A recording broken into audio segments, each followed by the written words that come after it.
बोलो बोलो बोलो बोलो। दिल साफ नहीं तो कुछ भी साफ नहीं है। तो मेकअप करके फिरे तो भी कोई काम का नहीं भाई। दाढ़ी के बाल इतने बड़े लंबे कर दे, सफेद कुर्ता पहन ले, सर पर टोपी रख ले, हाथ पे तस्बीह फिरा ले। ईसा अलैहिस्सलाम एक रास्ते से गुजर रहे थे तो एक शिकारी पिंजरे में पोपट लेके जा रहा था। क्या लेके जा रहा था? पोपट पिंजरे में शिकारी लेके जा रहे थे। मूसा अलैहिस्सलाम ने शिकारी को रुक, शिकारी रुक गए। अब जैसे शिकारी रुका वैसे मूसा अलैहिस्सलाम ने पोपट की तरफ देखा। कल तो तू ये साग पे बैठता था, वो साग पे बैठता था, ये पेड़ पे बैठता था, ये पेड़ पे बैठता था, वो बगीचे में जाता था, इधर आता था, उधर मिर्च खाता था, उधर सेब खाता था, इधर फ्रूट खाता था, इधर रोटी खाता है तो उधर क्या खाता था। अचानक पिंजरे में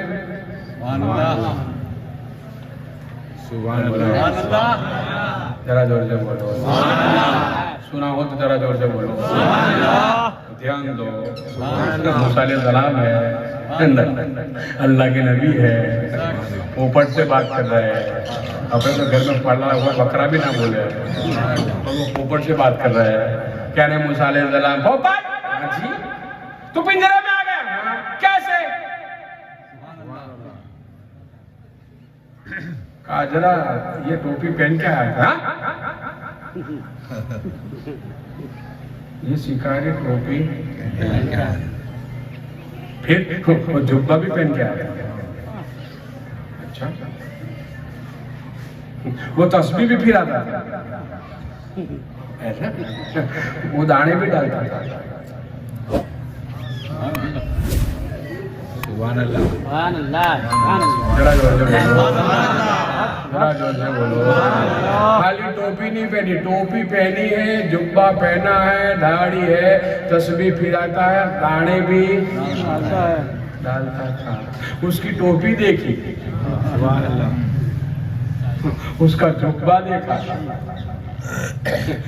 उसके हाथ में तस्बीह देखी, नजर इसकी मैंने नीची देखी और दाने देखे। मैं समझा कि अल्लाह वाला है। क्या बात है, सुभान अल्लाह बोलो, सुभान अल्लाह। मैं समझा कि वो अल्लाह, टोपी वाले अल्लाह वाले होते हैं, जुब्बा जो पहले वो अल्लाह वाले होते हैं। मूसा अलैहिस्सलाम, हाँ भाई ये समझा। वो तस्बीह घुमाने वाले अल्लाह वाले होते हैं, हाँ भाई यही समझा। नजर नीचे रखने वाले अल्लाह वाले होते, मैं यही समझा। दाने डालने वाले अल्लाह वाले होते, हाँ मैं यही समझा। और ये समझ में यहाँ तक आ गया। और 2 दाने खाए न, तीसरे दाने में पिंजरे में। पोपट बोलता है मैंने खाली 2 दाने भी, तीसरा खाने गया सीधे। तो दुनिया दाने डालेगी, हर रूप में दुनिया तेरे सामने आएगी। चाहे टोपी के शक्ल में आए, चाहे जुब्बे के शक्ल में आए, चाहे नजर नीची करके आए, चाहे दाढ़ी सजा कर आए, चाहे तस्बीह करके आए, सब चीज पर तेरी नजर होनी चाहिए। हर कोई दाढ़ी वाला कामयाब नहीं है, बहुत से दाढ़ी वाला है, लेकिन एक दाढ़ी वाला ऐसा है जो अजमेर में सोया हुआ है, मुल्क हिंदुस्तान पर हुकूमत कर रहा है। अजमेर में सोया हुआ है, मुल्क हिंदुस्तान में हुकूमत कर रहा है। मूसा अलैहिस्सलाम ने पूछा तो फंस गया, वो फंस गया। पोपट कहता है मेरी थोड़ी लापरवाही हो गई, नजर थोड़ी मेरी चुक गई, समझने में थोड़ी मिसगाइड, तो समझने में मिसगाइड नहीं करने की, थोड़ा समझने का अक्ल अल्लाह ने दी है भाई, आप थोड़ा समझो। पोपट को मूसा अलैहिस्सलाम ने कहा तेरा इरादा क्या था? हजरत अल्लाह यहाँ तक आज गए हैं और मेरे को पिंजरे में देख भी लिया है, तो फिर हुजूर तमन्ना मेरी यह है कि यहाँ से निकालो और पिंजरे से मुझे निकालो।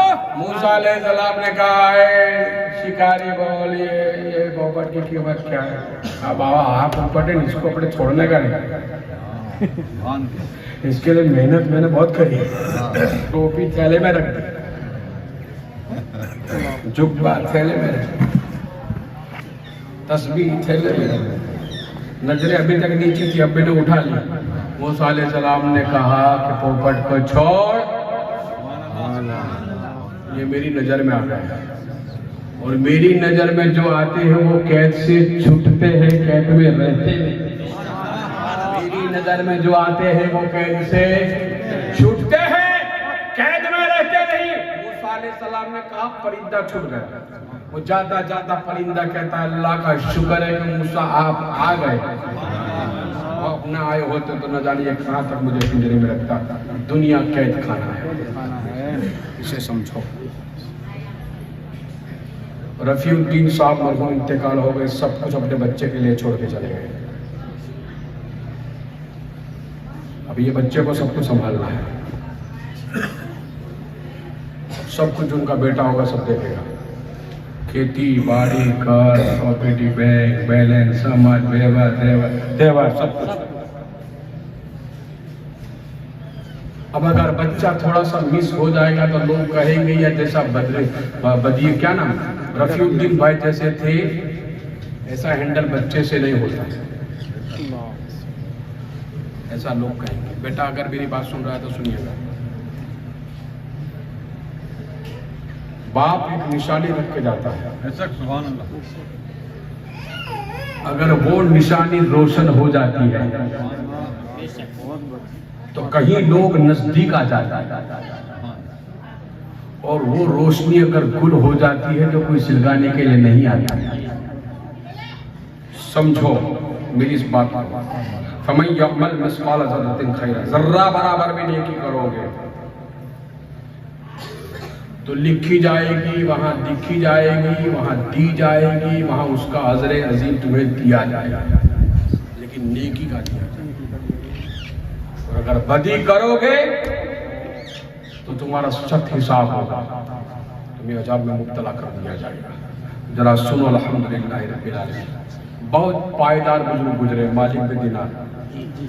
तो चाहूंगा तमाम लोग समाप्त फरमाएं।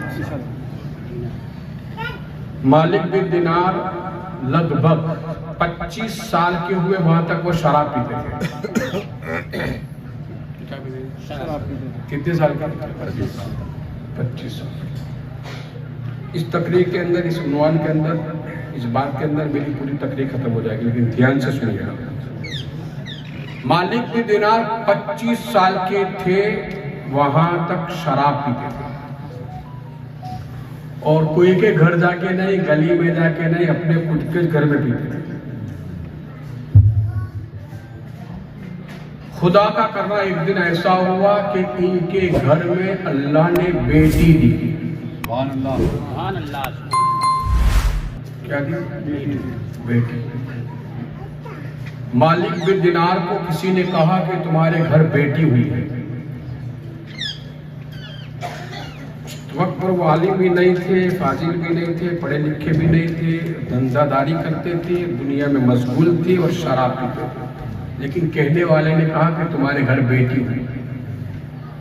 सीधी सी बात है कि किसी के घर में अगर औलाद होगी तो बाप को खुशी होगी, और बेटी तो फिर अल्लाह की रहमत है। बेटा पैदा हो तो फरिश्ते मुबारकबादी देने नहीं आएंगे, लेकिन बेटी पैदा होगी तो अल्लाह के फरिश्ते मुबारकबादी। तो मालिक बिन दिनार घर पहुंचे। मुख्तसर बात हुई कि बच्ची बड़ी हुई, और इतनी बड़ी हो गई कि वो बच्ची बोलने लगी, समझने लगी और गोद में बैठने लगी। इतनी बच्ची हो गई। मालिक बिन दिनार एक तरफ बच्ची है और एक तरफ शराब का गिलास है। एक तरफ बच्ची है और एक तरफ शराब का गिलास है। बच्ची खेलते खेलते हाथ शराब के गिलास को लगा देती और शराब का गिलास नीचे। फिर मालिक बिन दिनार शराब का गिलास उठाते हैं फिर वो लाडली बच्ची को सीने पर लगाते लेते हैं, फिर वो बच्ची हाथ लगाती है और शराब के ग्लास नीचे गिर जाता है। लेकिन मालिक भी दिनार गुस्से नहीं होते, ताकि शराबी गुस्से में जो है जो पी ले ना तो क्या सरड़िया आपड़ू, अब इसकी बकरी बनने की भी जगह नहीं है। लेकिन चढ़ा पूरा सब खेड़ा पड़ा અને बहुत चढ़ जाए तो क्या आखा बड़ौदा पड़ा, क्योंकि चढ़े तो जल्दी उतरती नहीं है, ये चढ़ने में चढ़ करता है, शराबी से कहता है। मालिक भी दिनार बच्ची पर गुस्सा नहीं होते, लेकिन बार बार अपनी बच्ची को देख रहे हैं, और जब जब इस शराब का ग्लास नीचे टूटता है तब तब मालिक भी दिनार अपनी बच्ची को देखते कहते बेटा क्या बात है, बहुत महंगी शराब है, तुझे मालूम नहीं है मेरी लाल, मेरी दुख्तर तुझे मालूम नहीं है, बहुत इंपोर्टेंट शराब है, अनमोल शराब है, लेकिन इसका ग्लास पर तू हाथ लगाती है, शराब नीचे गिर जाता है, ढुल जाता है, ग्लास फूट जाता है, लेकिन तू मेरी बेटी है, इसलिए मैं खामोश रहता हूँ। समझ लीजिए कि थोड़ी यानी 2, 2.5, 3 साल की वो बच्ची हुई और इंतकाल हो गई, तो जो चाहूंगा बड़ी ध्यान से सुनिएगा, सुनेंगे ना। इंतकाल हो गया और इंतकाल हो गई, चंद दिन गुजरे कि उसी दरमियान में अंदर शबे बारात आई। शबे बारात जैसी रात के दिन में मालिक भी देना मस्जिद में नहीं जाते थे, उसी रोज भी आप शराब पीते थे। और ये जो बातें मैं बता रहा हूँ किताबों में है, जी जी मालिक भी दिनार कह रहे हैं। मैं उस रोज भी शबे बारात की मुबारक रात थी, लेकिन मुझे शराब के नशे में था, मुझे मालूम नहीं था, मैं नहीं गया। लेकिन उसी रात के अंदर मैं सो गया, मालिक भी दिनार सो गए, और इतनी गहरी नींद में सो गए कि आपको ख्वाब नजर आया, और ख्वाब ऐसा नजर आया कि आपके पीछे एक बड़ा सांप दौड़ रहा है, अजदहा बड़ा दौड़ रहा, पीछा कर रहा। मालिक भी दिनार आगे भगे जा रहे,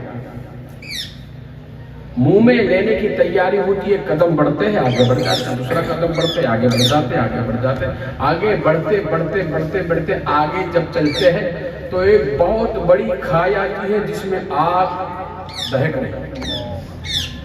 अब मालिक भी दिनार सोचते हैं कि इधर जाऊंगा तो मौत है, इधर जाऊंगा तो भी मौत है, लेकिन रब इतना करीम है, मेरा मौला इतना करीम है कि 70 माओं से भी ज्यादा मोहब्बत अपने बंदे से वो करता है।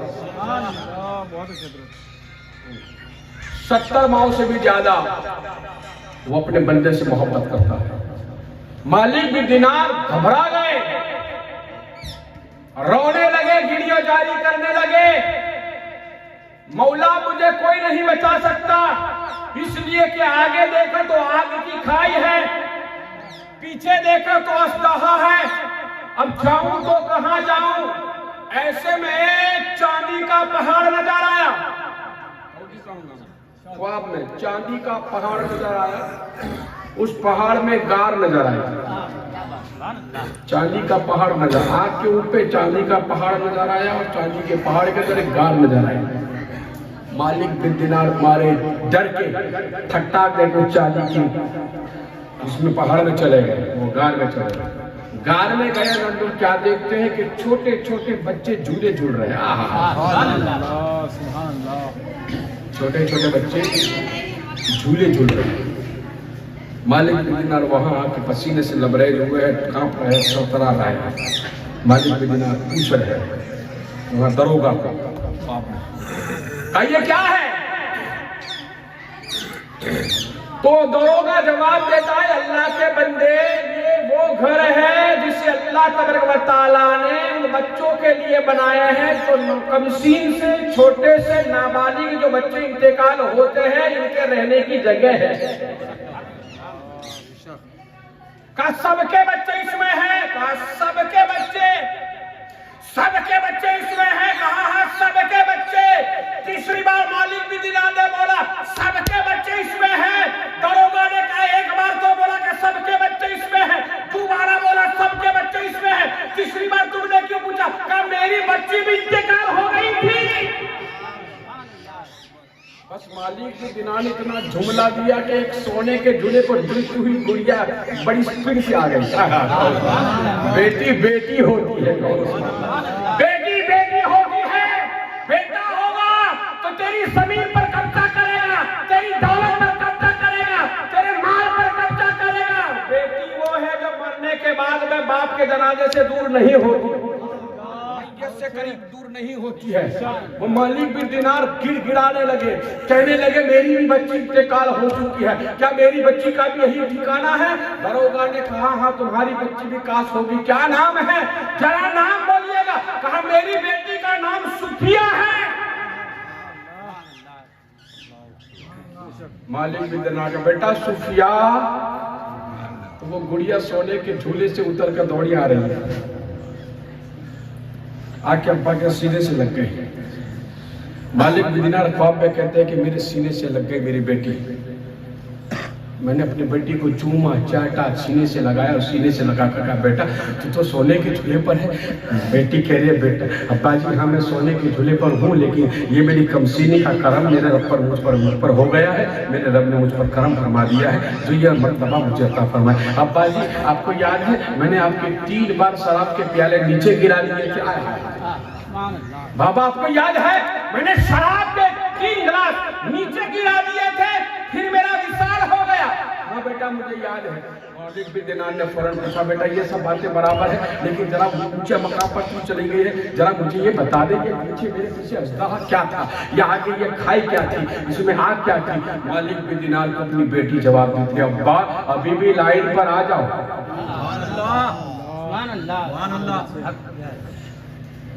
मरने के बाद में रूहें तुम्हें रुश्तो हिदायत देती है, और मोमिन मरता नहीं है, जिंदा है। इसीलिए कभी कभी ये इंतकाल वाला अल्फाज इस्तेमाल करो कि हमारे घर में फला बच्चे का इंतकाल हो गया, फला वालिद का इंतकाल हो गया, फला आदमी का इंतकाल हो गया, फला मुसलमान का मर गया है, ये अल्फाज ना बोलो। इस्लाम ने इतना अच्छा अल्फाज दिया इंतकाल मलाल, इंतकाल हो गया है। मालिक बिन दिनार ने कहा बेटा मैं क्या करूँ? अब्बा जी ये जो अजदहा था ना वो आपकी बदी थी। अच्छा ये जो खाई थी वो आपकी बदी थी। अच्छा ये तो आग थी वो आपकी बदी थी। कहा ये सोने का महल वो आपकी नेकी। कहा मेरी नेकी तो कुछ हुई नहीं। कहा तुम्हारी नेकी है सुफिया, ये तुम्हारी बेटी तुम्हारी नेकी है जिसने तुम्हें बचा रखा है। जर्रा बराबर भी अगर अच्छी नेकी करोगे। मालिक बिन दिनार इरशाद फरमाते तब से का मैंने तौबा कर ली, और इतनी तौबा कर ली, इतना तौबा कर ली, इतना तौबा कर ली कि 1.5 बरस तक कौंसलिया मालिक बिन दिनार घर के बाहर नहीं निकले। 1.5 साल तक आप घर के बिल्कुल सही बात बाहर नहीं निकले। होते रहे, गिरियोजारी करते रहे, गमगीन होते रहे, आंसू बहाते रहे, लरसते रहे, कांपते रहे, खौफे खुदा से डरते रहे। 1.5 साल तक मुसलसल चिल्ला कर लिया, न निकले। पूरे महल्ले वालों ने तो ये सोचा कि शायद मालिक बिन दिनार का विशाल हो चुका होगा, इंतकाल पुरबलाल हो चुके होंगे, इन्होंने दुनिया छोड़ दी होगी। सिर्फ पानी की आवाज के सिवा और सिसकियों की आवाज के सिवा कुछ नहीं आता। किसी चाहने वाले ने आवाज लगा मालिक एक बार तो तेरा चेहरा दिखा।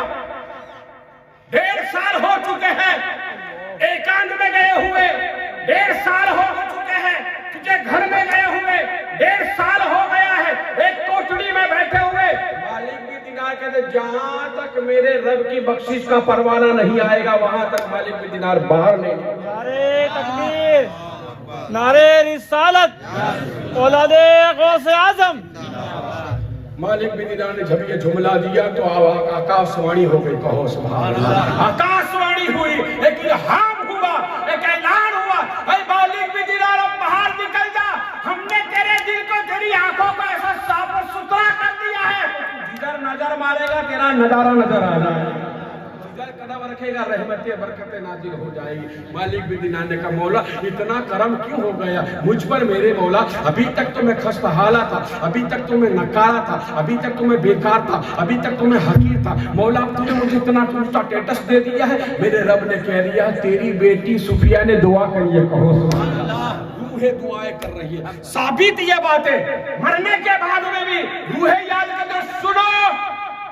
जब तुम्हारे पर गम आ जाए तो सरकार इरशाद फरमाते हैं कोई तावीज काम ना करे, कोई दुआ काम ना करे, कोई पीर का वसीला काम ना करे, कुछ भी तुम्हारा काम ना करे। नबी इरशाद फरमाते हैं अगर तुम्हारे माँ बाप की कब्र है तो कब्र पर जाकर खड़ा हो जाए, दुआ करे और कहते अब्बा में आकर खड़ा हो गया, अम्मी में आकर खड़ा होगा। नबी इरशाद फरमाता है माँ बाप की रूहें बेटों के हक में दुआएं करते हैं।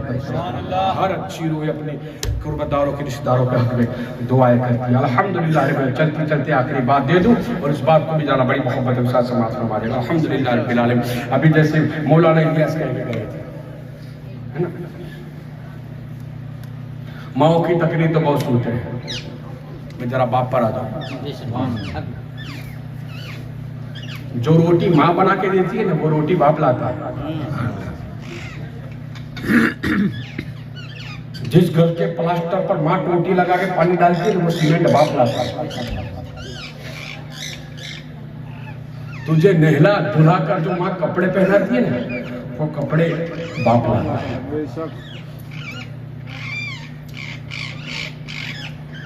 और सुनो, माँ के कदमों के नीचे जन्नत है तो बाप दरवाजा है।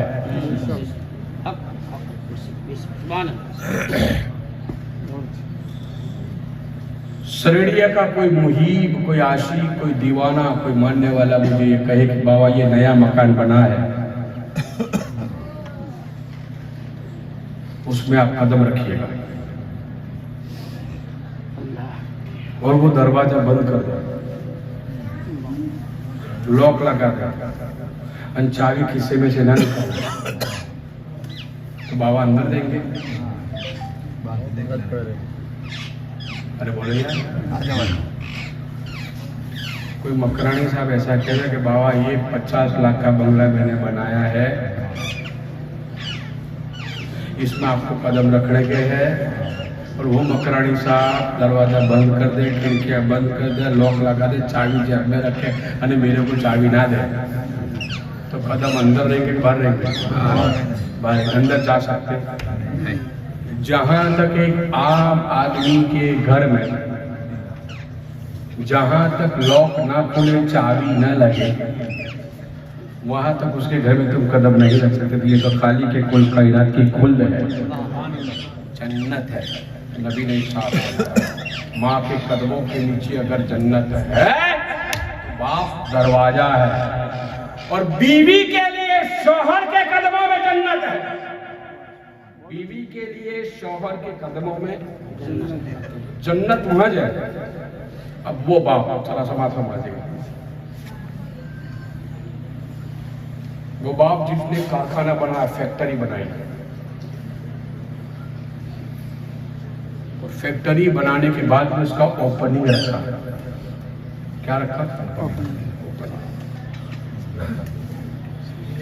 आप फैक्ट्री बनाओ तो किसके हाथ से ओपनिंग कराओगे? तो बोला वह पीरो मुर्शिद के हाथ से, कोई बाबा के हाथ से, कोई आलिम के हाथ से, कोई फाजिल के हाथ से, कोई बड़े पीर के हाथ से। क्यों कराएंगे? इसलिए कि बाबा दुआ करें ना तो फैक्ट्री चले। फैक्ट्री कभी बंद साफ में साफ रहे, इसमें जाले ना लगे। बाबा दुआ करे इसलिए बड़े बाबा को लाके हम उद्घाटन कराते। अच्छी बात है, कराओ, लेकिन वो बच्चे ने फैक्ट्री बनाई। फैक्ट्री पूरी बना दी, उसका गेट बनाया, गेट पे दरवाजा बनाया, दरवाजे पर रिबीज रखी, रिबीज के बीच में लॉक लगाया, लॉक में चाबी लगाई, तो चाबी वही लटका दी जब मैंने। और अपने खादिम को, अपने ड्राइवर को कहा ये गाड़ी लेके जा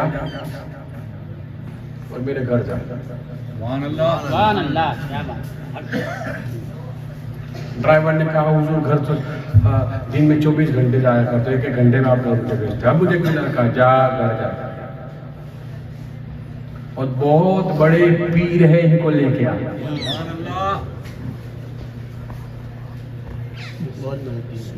बहुत बड़े पीर है उनको लेके पीर है, इनको लेके आ।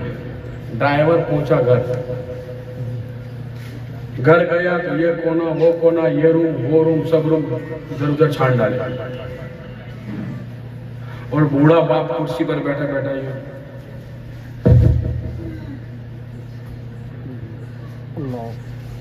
और ड्राइवर इधर उधर गया तो कुछ नजर नहीं आया तो उसने फिर गाड़ी लगाई फैक्ट्री में। कहा सेठ साहब कोई पीर नहीं है।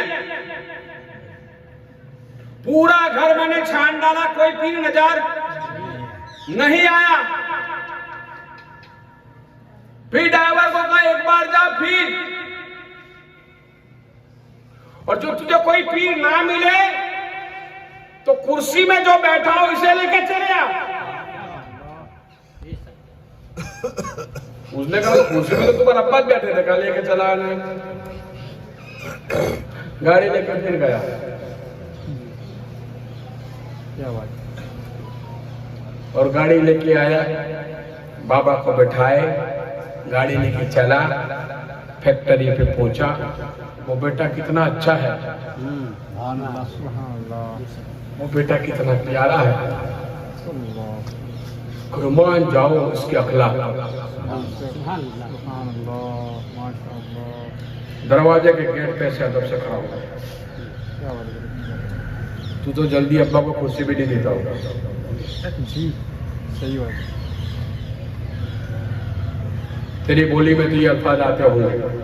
अब तो ये बूढ़ा होगा, इसको क्या खबर है? नादान, इसको जो खबर है ना इससे तो तू बेखबर है। इसको जो खबर है ना इससे तू बेखबर है, तभी रिपोर्ट निकल रहा है। देख वो बच्चा दरवाजे पर आकर खड़ा हो गया। हजारों की तादाद में बड़े बड़े कलेक्टर, आईपीएस अधिकारी, बड़े बड़े चेयरमैन आकर एक तरफ खड़ा हो गए हैं। लोग जिसे सेठ कह रहे हैं वो सेठ अदब से हाथ बांधकर खड़ा हुआ है। बड़े बड़े प्रोफेसर लोग पूछ रहे हैं, आली डिग्री वाले लोग पूछ रहे हैं, बड़ी मशरत वाले लोग पूछ रहे हैं, बड़े बड़े सेठ पूछ रहे हैं किस लिए अदब में इतने डिसिप्लिन से खड़ा है। तो बच्चा जवाब देता है मैं किसी और के लिए नहीं खड़ा हूं, अपने बाप के लिए खड़ा हूं। नारे तकबीर, नारे किसी और के लिए नहीं खड़ा, मैं अपने बाप के लिए खड़ा हूं। यह फैक्ट्री मेरे बाप की बदौलत है, यह इंसान मेरे बाप की बदौलत है, यह शान मेरे बाप की बदौलत है, यह वकार मेरे बाप की बदौलत है, यह लहला बिहार मेरे बाप की बदौलत है। बच्चा खड़ा हो गया, करीब आया, बूढ़ा बाप था। दरवाजा धीरे लेके बेटे ने खोला। कहो सुभान अल्लाह। जरा अंदाज तो देखो यार, कोई तावीज की जरूरत नहीं, जिससे माँ बाप राजी हो गए उससे। मेरी तकरीर एकदम खुली रहती है। अब सब कुछ सब मकरानी लोग जानते हैं कि बाबा एकदम खुल के बोलते हैं। जी जी। शरीयत का ख्याल रखने से पहले सबसे पहले शरीयत की अगर कोई सीढ़ी है, कोई चाबी है, तो वो माँ बाप की मोहब्बत, उससे बढ़कर कुछ भी नहीं है, कुछ भी नहीं। तेरे दिल में माँ बाप की मोहब्बत नहीं तो कुछ भी नहीं है। वो बच्चा खड़ा हो गया, दरवाजा खोला, अब्बा ने धीरे लेके कंधे पर हाथ रखा। क्या बात। बोलो बोलो धीरे लेके कंधे पर हाथ रखा और हाथ रखकर कहा बेटा ये फैक्ट्री किसकी है? क्या बात। नाचीज ने अपने बाप को नहीं देखा। अल्लाह। 3 या 4 महीने का मैं बहुत दूध पीता था। तब मेरा बाप इंतकाल हो गया था। मुझे पता नहीं मेरा बाप कैसा था, कि मैं इतना जानता हूँ ये दुआएं मेरे बाप की है। मैं यकीन रखता हूँ फैजान मेरे माँ बाप का है। बाप ने हाथ रखकर कहा बेटा ये फैक्ट्री किसकी है? तो बेटे ने जवाब दिया अब्बा आपकी है। अब्बा आपकी है। और और हाथ हटाकर फिर बात की, बेटा फैक्ट्री किसकी है? कहा अब्बा मेरी है लेकिन दुआ करना। तो बाप ने कहा बेटा मैं फलसफा समझा नहीं, पहले तूने मुझे कहा आपकी है, फिर बाद में बोला मेरी है, वजह क्या है? बेटा जवाब देता है, पहला जुमला जब मैंने बोला तब आपका हाथ मेरे कंधे पर था,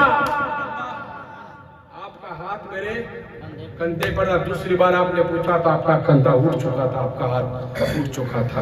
फमन यअमल मिस्काल ज़र्रतिन खैरन यरा वमन यअमल मिस्काल ज़र्रतिन शर्रन यरा। माशाल्लाह 12-21 कहूँ एक बात जी सुनेंगे? जी सुनेंगे ना? आखिरी बात दे रहा हूँ, जरा बड़ी मोहब्बत के साथ समाज में मान लिया। आपने अक्सर और पेशतर तमाम बुजुर्गान दीन की इतिहास को सुन देखा होगा और सुना होगा। उनमें से एक जलील कदर बुजुर्ग का नाम ले रहा हूं मैं, जिनकी विलायत के डंके पूरी दुनिया में गूंज रहे हैं, जिनका नाम हुजूर बाबा फरीद गंज शकर है, सुभान अल्लाह, जिसे हक फरीद कहते हैं फरीद कहते हैं, और या फरीद कहते हैं। और जिसका नाम, अरे सरकार बाबा फरीद के कौल के मुतालिक यूं है, सरकार इरशाद फरमाते हैं बाबा फरीद गंज शकर के रब का करम है अगर कोई बच्चा बोलता ना हो। तो जो चाहूंगा वजीफा दे रहा हूं, सुनिएगा।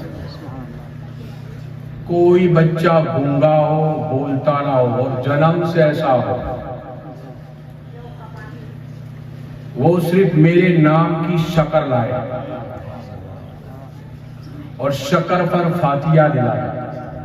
फातिया दिलाने के बाद 21 बार या फरीद या फरीद या फरीद या फरीद या फरीद 20 बार बोले और 21वें बार में बोले या बाबा फरीद गंज शकर तेरा करम।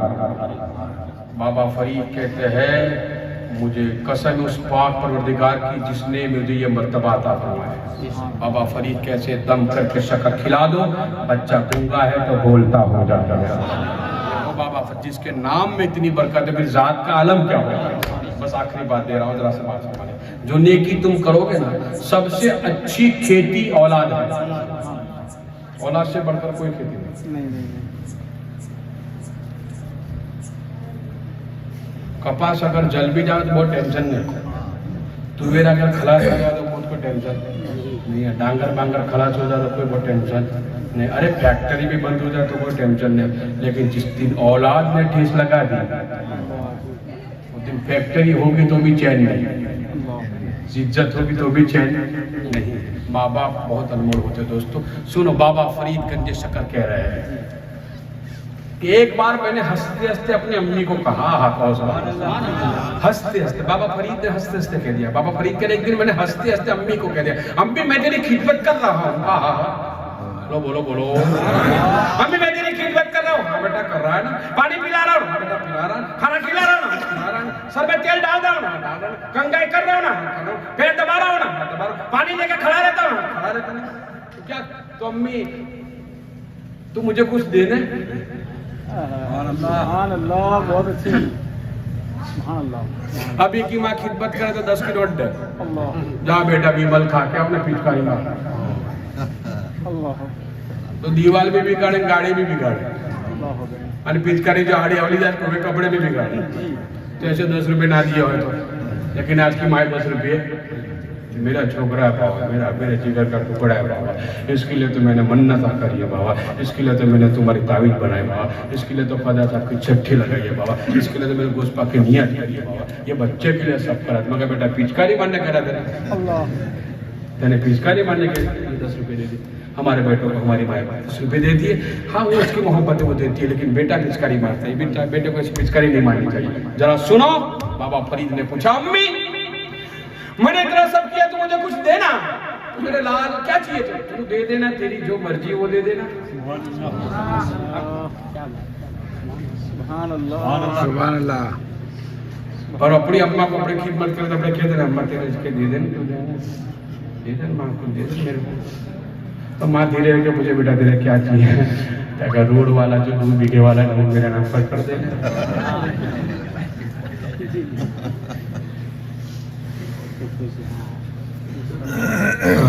गले में लटकता है, गले में ये तेरी बड़ी बहू को दे देना, बहुत खिदमत करेगा।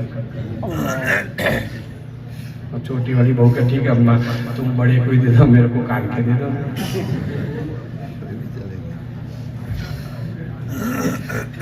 क्या कहेगी अम्मा, तुमने बड़ी को हार दे दिया, पीछे छोटी वाली को कड़ियाँ दे दी।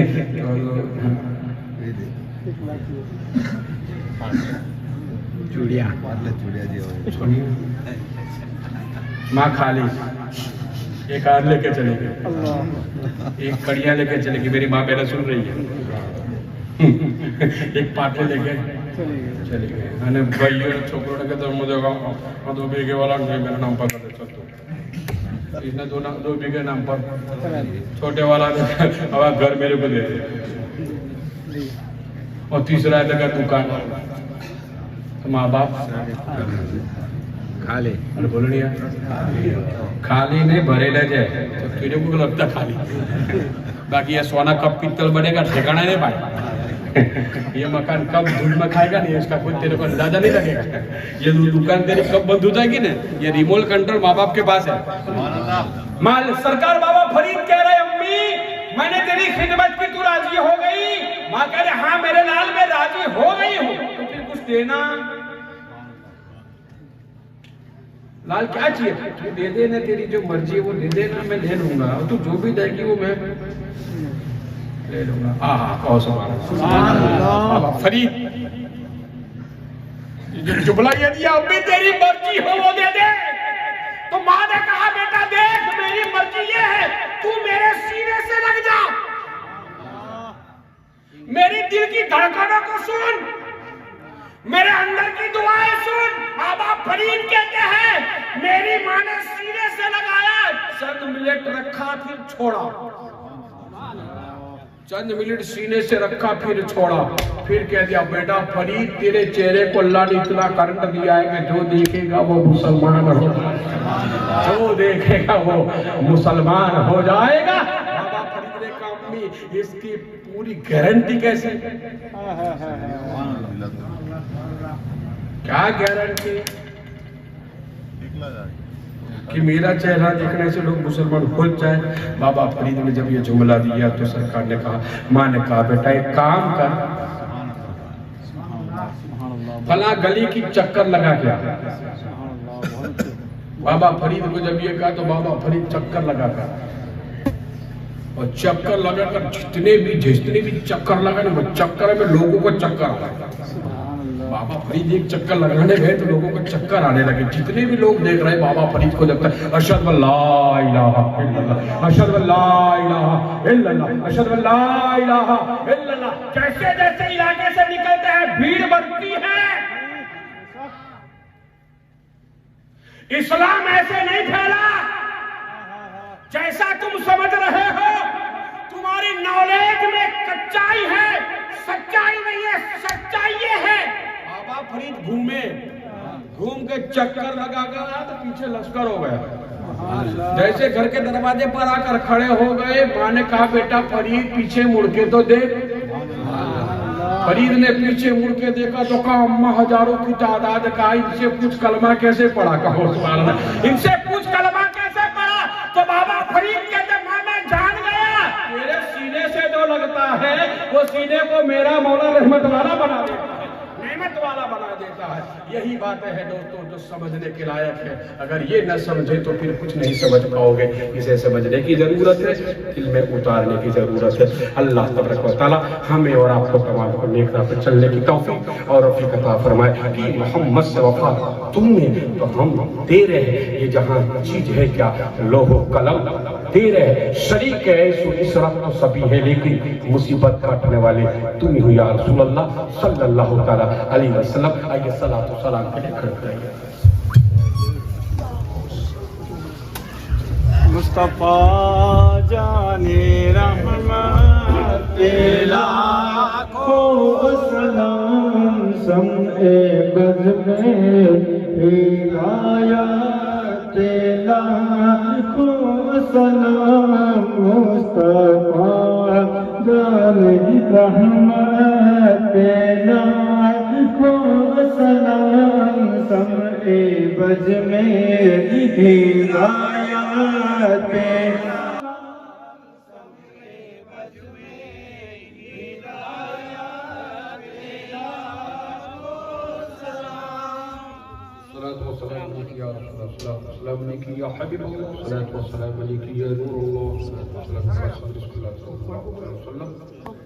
करीम अकार साजा बंदा नवाजा और रहम फरमा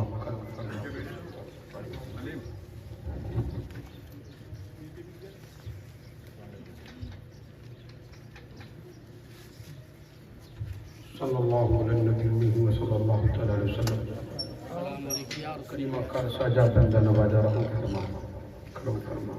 तो इस तौर पर फरमाई करवाना आज तेरी हमद की, तेरे महबूब की नाज़गोई की, तेरे बरगुज़ीदे बंदों ने तस्कीर किया। सुनने सुनाने में, करने कराने में, बनने बनाने में, सजने और संवारने में, कहने और सुनने